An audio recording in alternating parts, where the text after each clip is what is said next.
Hi guys, आज मैं लेके आई हूँ अनस्पेक्टेड मांगा का चैप्टर 42। आई होप आप सबको ये वीडियो पसंद आए।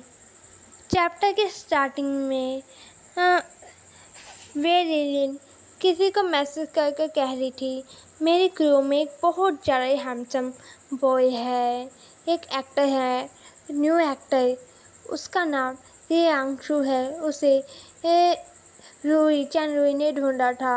सच में उसकी चॉइस कमाल की है।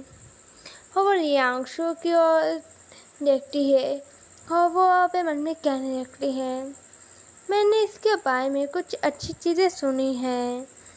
मैंने जानवी से इसके बारे में कुछ अच्छी चीज़ें सुनी हैं। आखिर जानवी और रियांशु के बीच में आखिर हुआ क्या था कि उसने इसको प्रैक्टिस कर दिया। और रियांशु की और जीशाओ की रिलेशनशिप आखिर क्या है, वो दोनों एक दूसरे को कैसे जानते हैं। पर जो जानवी है वो एक फॉक्स है, उससे ये सब कुछ जान पाना बहुत ज़्यादा ही मुश्किल होगा। लगता है अब ये सब मुझे अपने आप ही पता लगाना होगा। हाँ, वो रियांशु के पास जाकर कहती है, यंग मास्टर जी क्या आज नहीं आए? रियांशु कहता है, नहीं वो आज नहीं आया। वे लिलिन जीशाओ के बारे में बताती है, क्या तुमने सुना है जो यंग मास्टर जी हैं उसके पीछे काफ़ी सारे जो लोग हैं वो लगे पड़े हैं। वो एंटरटेनमेंट इंडस्ट्री में है। वो उसका जो बैकग्राउंड है वो बहुत ज़्यादा अच्छा है। वो गुड लुकिंग है, पैसे है उसके पास, और उसके बारे में तो कोई भी अफवाह भी नहीं है। सच में ये कमाल का है। रियांशु कहता है, हाँ ये सच है। वेजिन कहती है, मैंने कुछ सुना था पर मुझे इस पर बिलीव करने में मुश्किल हो रही है। जीशाओ यहाँ पर ज़्यादा टाइम से नहीं आया है, ना ही मैंने उसके बारे में ज़्यादा कुछ सुना है। वो 2 साल पहले यहाँ पर आया था। उसने अपनी जो गर्लफ्रेंड है उसे छोड़ दिया था। रियांशु कहता है, ओह ऐसा है तो मुझे इसके बारे में कोई भी आइडिया नहीं था। और रियांशु अपने मन में कह रहा था, ये एकदम मेरे पास आकर इतनी फ्रेंडली टोन में क्यों बात करी है? क्या इसे मेरे और जीशाओ के बीच में जो है उसका आइडिया रख गया है? वे लिलिन अपने मन में कह रही थी, लगता है इसे ज़्यादा कुछ जीशाओ के बारे में नहीं पता है। इससे ज़्यादा कुछ जान पाना मुश्किल होगा। हाँ, वो रियांशु को कहती है, जब जीशाओ वापस आया था चाइना में, मैं उसके पीछे पड़ी हुई थी, पर वो तो मुझे पर जरा भी ध्यान नहीं देता था। जो उसका ईगो है ना बहुत बड़ा है। हाँ, मैंने सुना है जो मिंगटन ग्रुप है वो उसकी मदर ने बनाया था। वो सच में एक कमाल की लेडी थी। वो एक डिज़ाइनर थी। और जो जीशाओ है वो भी डिज़ाइनर है। जीशाओ ने 8 साल ही जो अब उसकी कंपनी थी, अपनी मदर की कंपनी, वो संभाल ली। और जीशाओ जो है वही इस कंपनी को आधे साल के अंदर से काफ़ी ज़्यादा अच्छे से संभाल रहा था। वो भी मदद से ज़्यादा अच्छे से डिज़ाइन करता है। रियांशु ये सब सुनकर स्माइल करता है। हवा पे मन में कह रहा था, हाँ मुझे पता चल गया आखिर ये मेरे पास क्यों आई है, बस जीशाओ के लिए। सच में ये हमेशा बस इसलिए बात कर रही है क्योंकि जीशाओ के बारे में जानना चाहती है। ये एक्टिंग में सच में कमाल की है।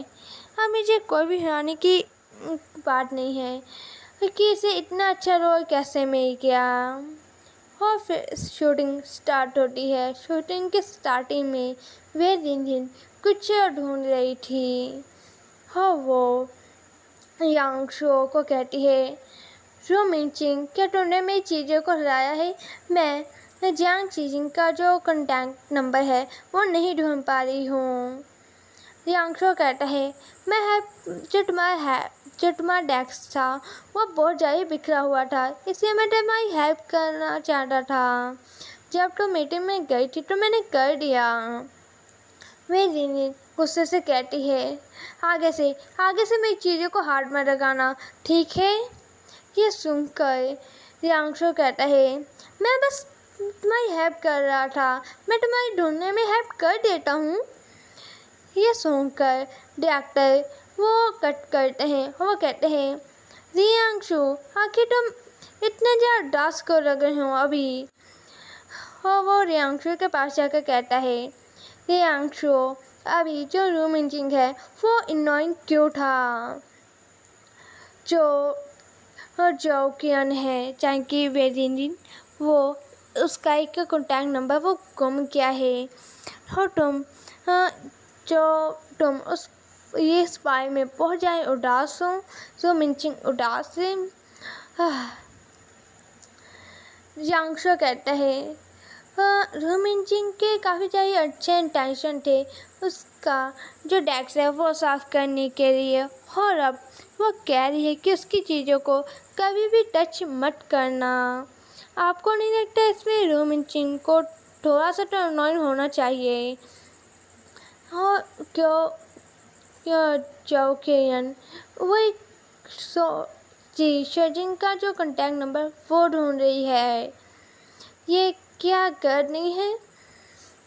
इससे मुझे जो मिंचिंग को इग्नोर होना चाहिए। ये सुनकर डॉक्टर कहते हैं, आखिर कोई जिसे वो पसंद करता है उसके सामने वो अननोइंग कैसे हो सकता है? यांगशो कहता है, हाँ, आखिर इसका क्या मतलब है? कोई किसी को पसंद करता है, क्या उससे किसी जो उदासी नेगेटिव जो इमोशन है वो कभी भी नहीं आएगी उसके लिए? और हम बाहर से तो अच्छे लग सकते हैं, पर अंदर से हम बहुत ज़्यादा खराब होते हैं। इस बात को सुनकर आखिर हम किसी को इतना ज़्यादा पसंद करते हैं, उसके लिए सब कुछ करते हैं, उसकी ज़रूरत को पूरा करते हैं। रू मिंचिंग इस तरह का बंसुम पर नहीं है। ये सुनकर डॉक्टर शू रियांशु को कहते हैं, रियांशु, जब तुम एक्टिंग कर रहे होंगे तो तुम अपनी जो पर्सनल फीलिंग्स हैं उसे अपने कैरेक्टर के अंदर नहीं डाल सकते। कैसा रहेगा आज का जो ये शूटिंग सीन है ये कट करते हैं और हम अपने बाकी का काम करते हैं, ठीक है? ये सुनकर रियांशु अपने मन में कह रहा था, क्या डॉक्टर शू मेरे और चीशाओं के बीच में जो टेंशन थी दोपहर को वो नोटिस कर रही है? और हमें दोपहर में का सीन दिखाया जाता है पार्किंग रोड का। डॉक्टर शू चीशाओं से कह रहे थे, यंग मास्टर जी, क्या आप खाने के लिए जा रहे हैं?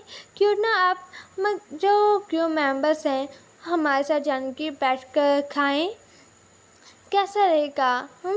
ये मेरी ट्रीट होगी, आप हमें ज्वाइन कर लीजिए। चीशाओ यांगशो से पूछता है, तुम्हें इस बारे में क्या लगता है?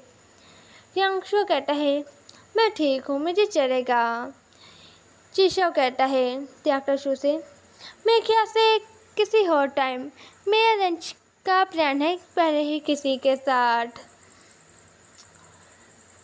जियांगशु वहीं पर खड़ा रहता है और वह अपने मन में कह रहा था, पहले मुझे इस कैरेक्टर के बारे में कोई भी आइडिया नहीं था कि ये मैं कैसे करूं, पर डॉक्टर शू उन्होंने मेरी एक्टिंग से जो मेरी फीलिंग्स हैं उनका पता लगा लिया। पहले पास्ट में मैं इतना ज़्यादा नहीं सोचा करता था सीन शूटिंग करते समय, पर अब किसी की वजह से जो कि मुझे गलत समझा जा रहा है। मैं किसी ऐसे को कैसे पसंद कर सकता हूँ जो मुझसे ही दूर रह के जा रहा है? मैं ऐसे किसी के प्यार में कैसे गिर सकता हूँ? सच में जो ये लव है, ये इतना ज़्यादा आसान नहीं है इसे समझना। रोमांचिंग एक यंग मास्टर है पिघला हुआ, उसे रियलिटी इस असली वर्ल्ड में वो घुसका जाता जा रहा है। उसका किसी पर क्रश है, वो भी काफ़ी गहराई तक वो उसके प्यार में डूबा हुआ है। अब कोई भी वे नहीं है ताकि वो उससे निकल सके। वो उसे काफ़ी ज़्यादा ही पसंद करता है। मैं एक एक्टर हूँ, वो साई करता है, कहता है मुझे अपनी जो फीलिंग्स है इस सीन के अंदर नहीं डालनी चाहिए। मुझे अब इस बार को समझना चाहिए, ये तो बेसिक होता है। हाँ, मैं ये बेसिक रूल है एक्टिंग करने का। जब मैं यूनिवर्सिटी में सीख रहा था तभी मैंने ये रूल सीखा था, पर अब मैं अपने आप को अच्छे से एक्सप्लेन भी नहीं कर पा रहा हूँ। हमें नेक्स्ट सीन में चिशाओ का सीन दिखाया जाता है। चिशाओ को चैनवी का फ़ोन आता है। चैनवी कह रहा था, यंग मास्टर जी, क्या आपके पास टाइम है मेरे साथ डिनर करने का? चिशाओ कहता है, हाँ, बड़ी बदकिस्मती है, मेरे पहले से ही प्लान्स है। सच में ये काफ़ी ज़्यादा ही बुरी बात है। चैनवी कहता है, ऐसी बात है तो मुझे रियांशु से ही पूछ लेना चाहिए। मैं उसी से पूछ लेता हूँ, वो मुझे मना नहीं करेगा अगर मैं उससे पूछूंगा तो। ये सुनकर चिशाओ चुप रह जाता है। चैनवी आगे कहता है, क्या अभी भी नो है? ऐसी बात है तो मैं अपने और भी कुछ दोस्तों को इनवाइट करूँगा उस पार्टी में। वैसे मैंने सुना है तुमने किसी को ऐसे को रोक दिया है जिसे मैंने ब्लैकलिस्ट किया था। तुम्हें पता भी है इससे मेरी रेपुटेशन पर क्या फ़र्क पड़ेगा? ये सुनकर चिशाओ पे मन में कह रहा था, जी आंशु, सच में तुम ऐसे पर्सन चैन रूई जैसे पर्सन से कैसे टकरा गए? सच में अब मुझे ये प्रॉब्लम के साथ भी डील करनी होगी। और वो चैनवी को कहता है, ठीक है, या युनचन रेस्टोरेंट का क्या ख्याल है? चैनवी कहता है, क्यों नहीं, अपने साथ रियांशु को जो लेके आना। चिशाओ कहता है, उसका पहले से प्लान है किसी के साथ डिनर का। चैनवी कहता है, नहीं, तुमसे ज़्यादा इम्पोर्टेंट उसके लिए कौन हो सकता है? यंग मास्टर जी, ये आपके लिए काफ़ी ज़्यादा इजी होगा उसको मनाना। या फिर कैसा रहेगा कि मैं उसे फ़ोन करूं और उसे कुछ ड्रिंक्स के लिए पूछूं? जब वो अपना जो उसका डिनर है वो कैंसिल हो जाएगा, वो हमारे साथ आ जाएगा आज रात। चिशाओ कहता है, मैं उसको फ़ोन करता हूँ। हाँ, वो अपने मन में कह रहा था, ओ रियांशु, सच में इसने में जो मूड है चैनवी ने वो पूरे ही ख़राब कर दिया है। अब मुझे ये जो मैस है ये भी साफ़ करना होगा जो तुमने ये एक साल पहले स्टार्ट किया था। मेरे ख्याल से अब मैं तुम्हें आज रात को एक छोटा सा सरप्राइज़ दूँगा। और यहीं पर हमारा वीडियो एंड हो जाता है।